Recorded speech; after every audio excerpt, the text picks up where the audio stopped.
So I was listening to the radio the other day, which isn't something that I normally do, but they had this pretty cool segment on where people were calling in and letting the world know their unpopular opinions. They included things like IKEA meatballs are disgusting and nobody over the age of 10 should be enjoying a magic show. It gave me a few laughs and then it led me to think about my own Nintendo 64 related unpopular opinions. If there's one thing that I've learned in the time that I've had this channel, is that people will get enraged sometimes if you even have a slightly different opinion than what they do. So for today's video it's time for me to issue that trigger warning, as I'm going to let you in on a few of my N64 unpopular opinions that are sure to get the comments section in a rage. Now if you're brave enough, I'd also love you to comment down below some of your unpopular opinions that perhaps you've had to keep to yourself for such a long time now, and it's an opportunity for you to finally get it out there. And as always, if you're wanting a full review of any of the titles featured in today's episode, then head on down to the description box or the comments and I'll pin a link for you to check out. Turok III is the best in the main game trilogy on Nintendo 64. We have found the witch, may we burn her! That statement alone is going to get me crucified, but hear me out. There's no denying that both Turok 1 and Turok 2 are great games. Turok 1 was a showpiece for the early Nintendo 64, and despite its insane high cost when it was released, it went on to be a fan favourite as players blasted their way through the game as Tal set. No surprises then when Turok 2 was announced, there was a lot of hype for it. It is rare that games live up to the hype, but in my opinion Turok 2 did just that. On its release the graphics were fantastic, the levels were huge and sprawling, and the weapons were insane, and Joshua Fireseed went on to become one of the console's most iconic characters. So how do you build on the huge critical and financial success that Turok 2 was? Well, you make a sequel where you kill Joshua Fireseed in the game's introduction, and then introduce two brand new characters, and release it at a time when the N64 was starting to fizzle out as the next generation was close. I'm still amazed that on my review for Turok III Shadow of Oblivion, there are so many people who still comment saying they didn't even know that there was a third entry in the series. And those who did play it, they all usually feel like the graphics, the gameplay and the weapons are all worse than Turok 2, and the soundtrack also took a dive. Those people in my opinion are wrong. The studio wanted to ensure that the game would run smoothly for all, and so they removed the expansion pack from the development kits and instead only implemented the expansion pack to allow for a high-res mode. This ensured that the game's engine could actually remove a huge amount of the slowdown that Turok 2 often had. In addition to this, the game engine was reworked to add an extra 30 degrees field of view, which makes the game much more playable, and it gives you a better overall view of the areas that you're in. The weapon system was also overhauled. There are 8 main weapons for each of the game's 2 playable characters, and each weapon can be upgraded with an alternative mode, which gives the game a stellar lineup of weapons. With the game having 2 playable characters, they each have their own abilities and branching paths through the game. This meant that in order to fully complete the game, you'd need to play through the game at least twice, and each time would feel unique, given that certain areas can only be available to specific characters. And finally, perhaps the biggest thank you moment over Turok 2 was the ability to save the game at any point. If you played Turok 2's mammoth levels, which would sometimes take well over an hour to complete, there would be nothing worse than having a cheap death at a crucial moment and then having to go back to a checkpoint really far back. Despite feeling like a more linear experience, for me Turok 3 is better than Turok 2. As it has better level design, more multiplayer options, and visual styling which I feel is superior to its predecessor. Top Gear Rally just isn't that fun to play. Here's the thing, Top Gear Rally is an early Nintendo 64 title, and because of that, when you combine with the fact it was one of the earliest racing games on the console, people have a lot of nostalgia for it. Now I get that, nostalgia is a wonderful thing, but Top Gear Rally just isn't fun to play. The 4-point suspension system the game introduced is indeed groundbreaking for the time. It finally felt like cars were not stuck to the ground, and seeing your car wobble as you went over rough terrain or took corners, it was really impressive to see. But the frame rate in the game gives you absolutely no sense of speed, and it feels like you're driving through a cloud.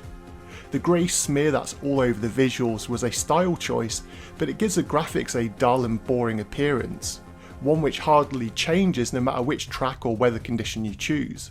Yes, the soundtrack is really nice and relaxing, and sure, it was cool being able to do a full custom paint job on your motor, but as an overall package the game felt more like a tech demo for the game's engine than an enjoyable racing experience.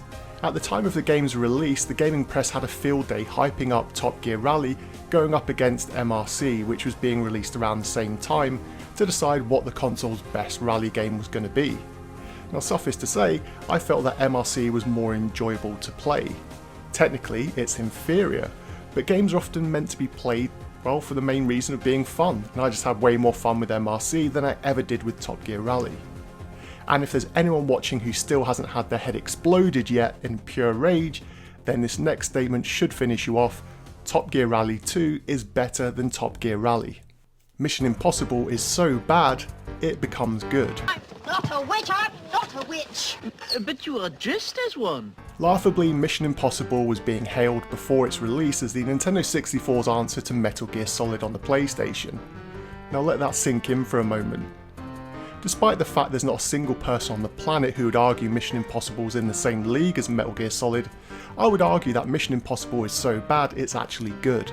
The writing in the game is so poor it takes away any sense of seriousness at times, with some of the most meme-worthy text ever shown on screen. The visuals are a collage of how not to get the Nintendo 64 working near its limits, and the level designs verge on fantastic to fantastically bad. It's perhaps the game on the console which shows you how things can be done so right one moment and then completely messed up the next. But for all of its flaws, I can't help but love playing the game.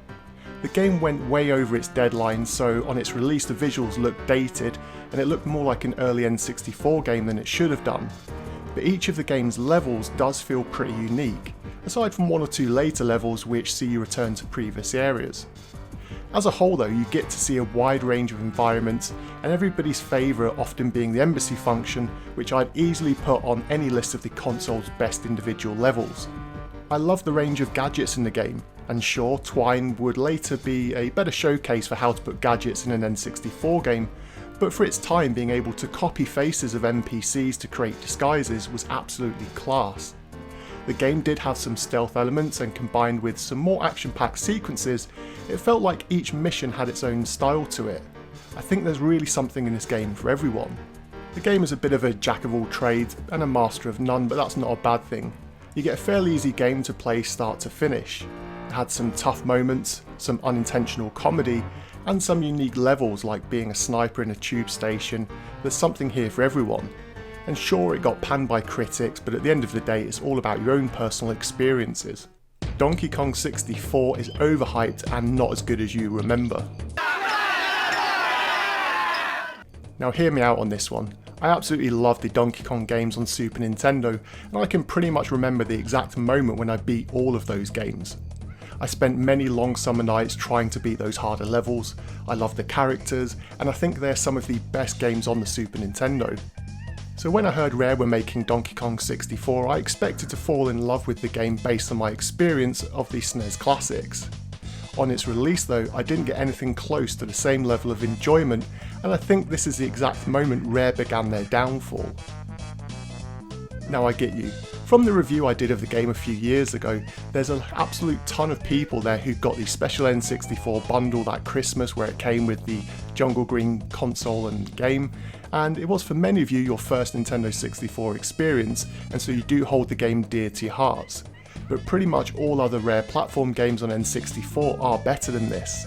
The game is too over bloated with collecting, having to find barrels to change Kong characters, and level design which isn't a patch on the Super Nintendo entries into the series. For me, this felt like you could have easily swapped out the monkey-related graphics and items and put in any other generic character and released this as a non-Donkey Kong game. There was nothing here for me that made me desperate to keep playing like I did with the 2D games. Sure, the graphics are lovely, but the music didn't reach the same highs as games like Banjo-Kazooie, and the boss battles were nowhere near as epic as Rare showed they could do on other titles they released. In my opinion, this was Rare throwing everything at the wall hoping that something would stick to try and surpass their previous efforts, but nothing stuck for me. Oh, and the DK rap. Enough said. Indiana Jones and the Infernal Machine is the console's best adventure game aside from the Zeldas. She has got a wart. What makes you think she is a witch? This one perhaps needs some background because the game actually scored pretty highly when reviewed in magazines on its release, and so saying it's an excellent game shouldn't really be a surprise to anyone. So why has it made this list? Well, years back, AVGN and Mike Matei did a livestream episode where they infamously played this game and couldn't get out of the first small area. I remember watching live as I was excited to see the game get more coverage, but seeing both of them fumble around became really embarrassing. I cringed as they began trying to cover up their inability to play the game by trying to slate everything about the game when it was clear to anyone watching that they were the problem. The bigger problem is, however, that ever since that moment many people just assume that because AVGN couldn't get through the game's basic tutorial introductory level that this is an overall bad game. It's anything but that. You have perhaps the best Indiana Jones game since Fate of Atlantis, and arguably it sits alongside Emperor's Tomb as the best Indiana Jones game. If you were angry not to have a Tomb Raider game on the N64, then trust me, this is your fix. There's fantastic level design, a great mix of puzzle and action sequences, a story which takes you all over the world, and some fantastic voice acting that is some of the best on the N64. So if anyone says that Indiana Jones and the Infernal Machine is a bad game, you clearly know that person doesn't know their arse from their elbow. So there you have it, a few of my unpopular Nintendo 64 opinions, and if you're still here without anxiety sweats or chest palpitations from being so angry, then congratulations. We must share quite a few things in common, and I look forward to reading all of your unpopular Nintendo 64 opinions down in the comment section, and until next time. Oh, she turned me into a newt. A newt? We got better.